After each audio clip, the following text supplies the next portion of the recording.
तो आज की इस वीडियो के अंदर हम डिस्कस करने जा रहे हैं थिंग्स फॉल अपार्ट नॉवल के चैप्टर 15 की समरी एनालिसिस डिफिकल्ट वर्ड्स और प्रोवर्ब्स को। तो सबसे पहले हम डिफिकल्ट वर्ड्स देख लेते हैं। डिफिकल्ट वर्ड्स में हमारे पास है एनिंटा, यूमुजा, इक्योका, एल्यूमिलू, अबामे। ये सब ना उन कबीलों के नाम हैं जिनके बारे में यूकेंडू ने कहा था कि मैं इनको अच्छी तरह से जानता हूँ। उसके बाद है इकी, ये इग्बू लोगों के मार्केट के 4 दिनों में से एक दिन है। बाकी के 3 दिन ये हैं ओरी, एफर, नेक्वो। उसके बाद है इविका, ये ना ओबिरिका के फादर का नाम है। उसके बाद है एल्बिनो, ये हर उस आदमी को कहते हैं कि जिसकी बॉडी में ना ब्राउन कलर का पिगमेंट नहीं होता, इसलिए वो दिखने में ज्यादा सफेद होते हैं। उसके बाद है आयरन हॉर्स, ये एक स्टीम इंजन को भी कहते हैं और एक बाइसिकल को भी कहते हैं। उसके बाद है हार्बिंगर, ये किसी ग्रुप का एक ऐसा मेंबर होता है जो कि उस ग्रुप के किसी जगह पर जाने से पहले उस जगह को जाकर चेक करता है। उसके बाद है एफू, ये भी मार्केट के दिनों में से एक दिन है। उसके बाद है एनीनी, ये नोए के दोस्त का नाम है जो कि यूमुफिया में रहता था और जिसने ओबिरिका को नोए को ग्रीट करने के लिए कहा था। उसके बाद है नवीकी, ये ओबिरिका के साथ आए हुए 2 लड़कों में से एक लड़के का नाम था जिसकी अभी अभी शादी हुई थी। उसके बाद है एगा डिग्बू, ये वो आदमी था जिसकी दूसरी बेटी से नवीकी ने शादी की थी। अब मैं आपको इसकी समरी बताता हूँ।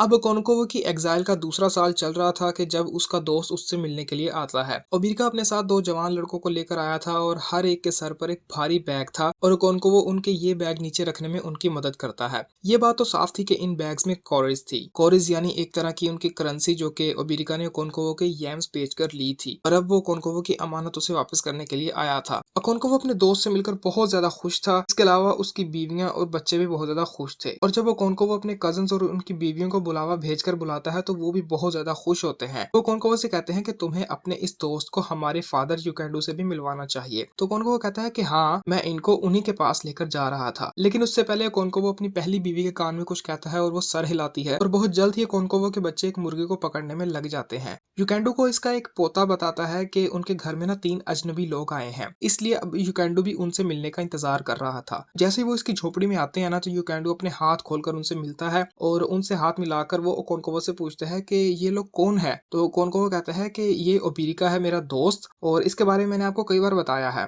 तो यूकेंडू कहता है कि हाँ हाँ हाँ, बताया था। तो फिर वो ओबिरिका की तरफ मुड़ता है और कहता है कि हाँ, मेरे बेटे कोनकोवो ने मुझे तुम्हारे बारे में बताया था और मैं खुश हूँ कि तुम हमसे यहाँ पर मिलने के लिए आए हो। मैं तुम्हारे बाप इविका को भी जानता था, वो एक अच्छा इंसान था। उसके भी यहाँ पर काफी दोस्त थे और वो उनसे मिलने के लिए हमारे गांव काफी मर्तबा आया करता था। वो भी क्या दिन थे जब किसी आदमी के दूर दूर के कबीलों में दोस्त हुआ करते थे। तुम्हारी जनरेशन को तो इस चीज का पता भी नहीं है। तुम लोग तो बस घर में रहते हो और अपने साथ वाले हमसाये से भी डरते हो। यहाँ तक कि आज के दिनों में एक आदमी अपने मदरलैंड जाने से भी डरता है। फिर यूकेंडो कोनकोवो की तरफ देखता है और कहता है कि मैं तो एक बूढ़ा आदमी हूँ और मुझे बोलना पसंद है क्योंकि मैं अभी सिर्फ इसी चीज में बढ़िया हूँ। ये कहकर वो थोड़ी सी पेन के साथ उठता है और अंदर कमरे में जाता है और फिर एक कोला नट लेकर वापस आता है। तो फिर जैसे ही वो अपनी गोट स्किन पर बैठता है तो वो ओबिरिका से पूछता है कि ये 2 जवान लड़के जो तुम्हारे साथ हैं ये कौन है। तो कोनकोवो उनके बारे में यूकेंडो को बताता है। तो यूकेंडो कहता है कि ओ मेरे बेटो, मैं तुम्हें भी वेलकम करता हूँ। फिर यूकेंडो कोला नट उनके सामने करता है। जब वो उसे देख लेते हैं और उसका शुक्रिया अदा करते हैं तो यूकेंडो उसे तोड़ता है और फिर वो उसे खाते हैं। फिर यूकेंडो कोनकोवो की तरफ इशारा करके कहता है कि तुम जरा उस कमरे में जाओ, वहां पर तुम्हें ना शराब वाला एक बर्तन मिलेगा। कोनकोवो जाकर वो बर्तन लेकर आता है और वो लोग शराब पीने लग पड़ते हैं। तो कोनकोवो कहता है कि आज का दिन काफी बड़ा है। तो यूकेंडो थोड़ी देर चुप रहने के बाद कहता है कि हाँ, सही कहा तुमने कोनकोवो, इस तरह के दिनों में ना लोग बहुत ज्यादा सफर करते हैं। हमारे इस इलाके में कोई भी कबीला ऐसा नहीं है कि जिसे मैं न जानता हूँ, जैसे कि एनिंटा, यूमुजा, इक्योकाई, एल्यूमिलू, अबामे, इन सब कबीलों को मैं जानता हूँ। तो ओबिरिका यूकेंडो से पूछता है कि क्या आपको पता है कि अबामे कबीला अब खत्म हो चुका है। तो कोनकोवो और यूकेंडो दोनों एक साथ पूछते हैं कि ये कैसे हुआ। तो ओबिरिका कहता है कि अबामे को खत्म कर दिया गया है। ये बड़ी अजीब और भयानक कहानी है। अगर मैंने इस कबीले के आखिरी बचे हुए लोगों की कहानी खुद ना सुनी होती ना तो मैं इस बात को बिल्कुल भी ना मानता। फिर वो अपने 2 साथियों से पूछता है कि क्या वो इकी का दिन ही था ना जब वो लोग भागकर यूमुफिया आए थे। तो उसके साथी सर हिलाते हैं और कहते हैं कि हाँ, शायद वही दिन था। तो ओबिरिका कहता है कि 3 चांद पहले ना इकी मार्केट वाले दिन को कुछ भगोड़े लोगों का ग्रुप हमारे गांव में आया और यहाँ पर 3 चांद का मतलब है कि 3 महीने, और इक्की जो है वो मार्केट के डेज में से एक डे है। फिर वो कहता है कि इन भगोड़ों में से बहुत से तो हमारे ही बेटे थे क्योंकि उनकी माँ यहीं पर दफन हुई थी। इस लाइन का मतलब ये है कि उन लड़कों की जो माँ थी ना वो यूमोफिया से बिलोंग करती थी, जबकि फादर जो थे वो अबामे से बिलोंग करते थे, यानी वहां के रहने वाले थे। उसके अलावा ना उनमें से कुछ ऐसे लोग भी थे जो कि इसलिए यहाँ पर आए थे क्योंकि उनके दोस्त यहाँ पर रहते थे, और कुछ इसलिए आए थे क्योंकि उनके पास भाग कर जाने के लिए कोई और जगह नहीं थी। वो लोग एक दुख भरी कहानी लेकर हमारे गाँव में आए आए थे। फिर ओबिरिका अपनी शराब पीता है और ओकोंकवो दोबारा उसका प्याला भर देता है और वो फिर से अपनी कहानी शुरू कर देता है कि आखिरी बीज बोने के सीजन के दौरान ना एक सफेद आदमी उनके कबीले में नजर आता है। तो ओकोंकवो कहता है कि वो एल्बिनो होगा। एल्बिनो का मतलब होता है ऐसा इंसान जो कि किसी बीमारी की वजह से ज्यादा ही सफेद होता है। तो ओबिरिका कहता है कि वो एल्बिनो नहीं था, वो इनसे बिल्कुल अलग था। ओबिरिका फिर से शराब का घूंट लेता है और कहता है कि वो एक आयरन हॉर्स की सवारी कर रहा था। आयरन हॉर्स का मतलब ना कोयले से चलने वाली रेलगाड़ी भी होता है, लेकिन यहाँ पर बाइसिकल है, क्योंकि अब वो गांव के अंदर एक इतनी बड़ी रेलगाड़ी लेकर तो नहीं आ सकता ना, तो यहाँ पे बाइसिकल ही मतलब है। तो वो कहता है कि जो लोग इस आदमी को देख रहे थे ना, वो इससे डरकर दूर भाग रहे थे और वो सफेद आदमी उनकी तरफ इशारा कर रहा था। फिर आखिरकार कुछ बहादुर लोग उसके पास गए और उन्होंने ना उसे हाथ भी लगाया। तो उनके बड़े लोगों ने ओरेकल को ये सारी बात बताई, तो ओरेकल ने उनको बताया कि ये आदमी उनके इस कबीले को खत्म कर देगा और उनके दरमियान तबाही फैलाएगा। ओबिरिका फिर से बीच में रुककर शराब का घूंट पीता है और फिर से कहानी शुरू करता है और कहता है कि उन लोगों ने ना उस सफेद आदमी को मार दिया और उसके लोहे के घोड़े को ना एक दरख्त से बांध दिया, जो कि काफी सेक्रेट यानी मुकद्दस दरख्त था, क्योंकि उनको डर था कि ये आयरन हॉर्स भागकर उस आदमी के दोस्तों को बुलाकर ना ले आए। फिर ओबिरिका कहता है कि मैं आप लोगों को एक बात बताना तो भूल ही गया, जो कि ओरेकल ने कही थी। ओरेकल ने कहा था कि और भी सफेद लोग उनके पास आ रहे हैं। ओरेकल ने कहा था कि वो लोग ना लोकस्ट की तरह हैं और ये सफेद आदमी तो सिर्फ एक हार्बिंगर है, जिसको उन लोगों ने इस जगह को देखने के लिए भेजा था। हार्बिंगर का मतलब है वो आदमी जो कि किसी के आने की तरफ इशारा करता है। तो युकेंडो कहता है कि इस सफेद आदमी ने मरने से पहले क्या कहा था। तो ओबिरिका के साथ का एक लड़का कहता है कि उसने मरने से पहले कुछ नहीं कहा था। तो ओबिरिका कहता है कि उसने कुछ ऐसा कहा था जो कि किसी को समझ नहीं आ रहा था। उसको देखकर ऐसे लग रहा था कि जैसे वो नाक से बात कर रहा हो, ओबिरिका कहता है। तो ओबिरिका का दूसरा साथी कहता है कि मुझे एक आदमी ने बताया था कि वो सफेद आदमी ना मरने से पहले ऐसे वर्ड बोल रहा था जो कि एम्बियानो वर्ड से मिलते जुलते थे। शायद वो गोरा आदमी एम्बियानो गांव की तरफ जा रहा था और रास्ता भूलकर अबेमे गांव आ गया। तो ओबिरिका कहता है कि बहरहाल बात यह है कि उन लोगों ने उस आदमी को मारकर उसका लोहे का घोड़ा दरख्त के साथ बांध दिया और ये सब ना प्लांटिंग सीजन से पहले हुआ था। उसके काफी टाइम बाद तक भी कुछ नहीं हुआ। बारिश भी आई और यैम्स के बीज को जमीन में भी लगाया गया। वो आयरन हॉर्स अभी भी सिल्क कॉटन के दरख्त के साथ बांधा हुआ था। और फिर ना 3 सफेद आदमी जिनको हमारे जैसे ही लोग लेकर आए थे, वो वहां पर आए, उन्होंने इस आयरन हॉर्स को देखा और फिर वहां से चले गए।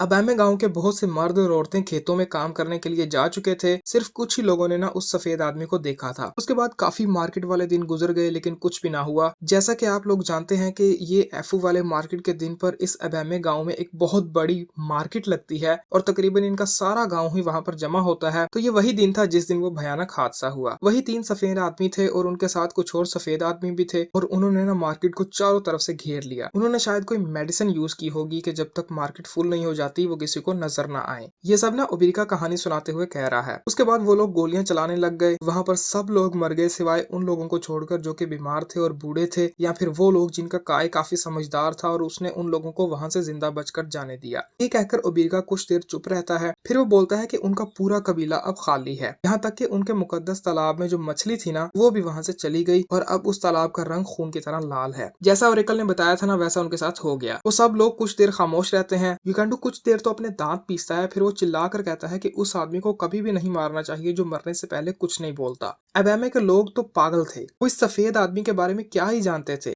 वो फिर अपनी बात को प्रूव करने के लिए एक कहानी सुनाता है कि एक बार ना एक चील ने अपनी बेटी को खाना लाने के लिए भेजा, तो वो ना वापसी पर एक बत्तख का बच्चा लेकर आई। उसकी माँ ने उसकी काफी तारीफ की और उससे पूछा कि जब तुम इस बच्चे को लेकर आई तो इसकी माँ ने क्या कहा था। तो बेटी कहती है कि उसकी माँ ने कुछ नहीं कहा, वो तो बस साइड पर चली गई। तो चील माँ कहती है कि इस खामोशी के पीछे कुछ भयानक छुपा हुआ है, इसीलिए मेरी बेटी जाओ, इस बत्तख के बच्चे को वापस करके आओ और इसकी जगह एक मुर्गी का बच्चा लेकर आओ। और उसने वैसा ही किया। तो फिर से चील माँ ने पूछा कि बताओ चूजे की माँ ने क्या कहा। तो चील की बेटी ने कहा कि वो चिल्लाई और उसने मुझे बुरा भला कहा। तो चील माँ कहती है कि अब हम इस चूजे को खा सकते हैं, क्योंकि उससे कभी भी नहीं डरना चाहिए जो कि सिर्फ चिल्लाता है। इसलिए अबेमे के लोग तो बेवकूफ थे। कुछ देर बाद ओकोंकवो भी कहता है कि वो लोग पागल थे। उन लोगों को बताया भी गया था कि खतरा आने वाला है, उन्हें मार्केट में जाते हुए अपनी बंदूकें और चाकू वगैरह साथ लेकर जाना चाहिए थे। तो ओबिरिका कहता है कि उन्हें उनकी बेवकूफी का सिला मिल गया, लेकिन मुझे अभी भी डर लग रहा है, क्योंकि हमने उन सफेद लोगों के बारे में कहानियां सुनी है कि ये बहुत ही अच्छी बंदूकें बनाते हैं, अच्छी शराब बनाते हैं और गुलामों को समुद्र के पार लेकर चले जाते हैं। लेकिन किसी ने भी नहीं सोचा था कि ये कहानियां सच होंगी। तो युकेंडो कहता है कि इस दुनिया में कोई भी ऐसी कहानी नहीं होती जो कि सच ना हो। ये दुनिया बहुत बड़ी है और इस दुनिया के एक कोने में जो चीज लोगों को अच्छी लगती है वो दुनिया के दूसरे कोने में बुरी समझी जाती है। इस तरह के एल्बिनोज हमारे अंदर ही मौजूद हैं।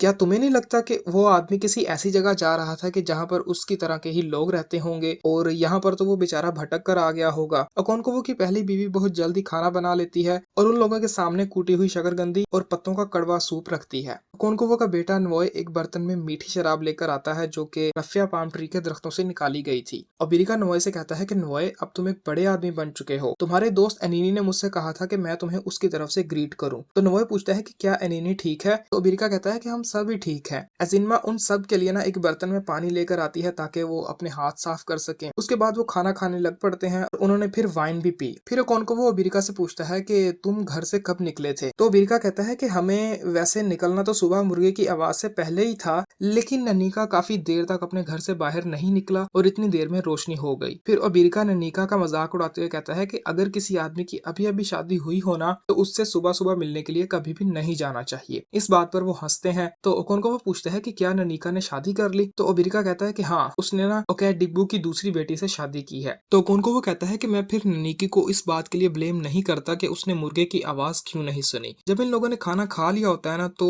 ओबिरिका इन दो भारी बैग्स की तरफ इशारा करके कहता है कि ये तुम्हारी यैम्स के पैसे हैं। मैंने तुम्हारे जाने के फौरन बाद ही बड़ी यैम्स बेच दी थी। उसके बाद मैंने यैम्स के कुछ सीड्स दूसरे लोगों को बेच दिए और जब तक तुम आ नहीं जाते ना मैं हर साल ऐसा ही करता रहूंगा। लेकिन मुझे लगा कि तुम्हें पैसों की जरूरत होगी, इसीलिए मैं ये कॉरीज यहाँ पर ले आया। किसे पता कि कल क्या होगा, कि हो सकता है कि इस बार कुछ ग्रीन कलर के लोग आकर हमें मार दें। तो ओकोंकोवो कहता है कि खुदा ऐसा होने नहीं देगा। मुझे समझ नहीं आ रही कि मैं तुम्हारा शुक्रिया अदा कैसे करूं। तो ओबिरिका कहता है कि मैं तुम्हें बताता हूँ कि मेरा शुक्रिया अदा कैसे करो। ऐसा करो कि मेरे लिए ना अपने एक बेटे को मार दो। तो ओकोंकोवो कहता है कि ये काफी नहीं होगा। तो ओबिरिका कहता है कि फिर तुम खुद को मार लो। तो ओकोंकोवो मुस्कुराते हुए कहता है कि माफ करो भाई मुझे, मैं अब ये शुक्रिया अदा करने वाली बात दोबारा नहीं करूंगा। तो अब हम इस चैप्टर में यूज हुई प्रोवर्ब्स के बारे में बात कर लेते हैं। सबसे पहली है never kill a man who says nothing. इस प्रोवर्ब का ना हम दो तरह से देख सकते हैं। पहले तो ये कि कभी भी ऐसे आदमी का कत्ल ना करना कि जिसने तुम्हें कुछ भी नहीं कहा, यानी किसी का भी बिला वजह कत्ल नहीं करना चाहिए। दूसरा मतलब ये है कि अगर हम किसी को मारने जाते हैं ना और वो मरने से पहले कुछ भी नहीं बोलता तो इसका मतलब ये है कि अगर हमने उसे मार दिया तो हम बहुत बड़ी मुसीबत में पड़ सकते हैं, क्योंकि उस आदमी को यकीन है कि उसकी मौत का बदला लिया जाएगा और उसको मारने वालों को सजा भी दी जाएगी। उसके बाद सेकंड प्रोवर्ब है there is nothing to fear from someone who shouts. इसका मतलब यह है कि वो लोग जो चिल्लाते हैं ना और बुरा भला कहते हैं उनसे कभी भी नहीं डरना चाहिए, क्योंकि वो बस यही कर सकते हैं और वो कभी भी आपको फिजिकली नुकसान नहीं पहुंचाएंगे, क्योंकि वो सिर्फ बातें ही कर सकते हैं। थर्ड प्रोवर्ब है there is no story that is not true. इसका मतलब यह है कि हमें जो भी कहानियां सुनाई जाती हैं या बताई जाती हैं ना किसी न किसी तरह से सच होती हैं, क्योंकि इंसान की आदत है कि वो चीजों को इमिटेट यानी कॉपी करता है। तो इसलिए वो कहानी को जितना मर्जी चेंज करे ना वो किसी न किसी तरह से सच से जुड़ी हुई होती है। उसके बाद एंड में हमारे पास है क्रिटिकल एनालिसिस। अगर आपको याद होना तो चैप्टर 8 में पहली बार इस नॉवल में व्हाइट आदमी का जिक्र किया गया था और वहां पर व्हाइट आदमी को लीपर्स कहा गया था, और अब इस चैप्टर में दोबारा उनके बारे में बात की गई है और उनको एल्बिनो कहा गया है। ओकोंकोवो भी इस बात पर अग्री होता है कि अबामा के लोगों को ना उस आदमी को मारना नहीं चाहिए था,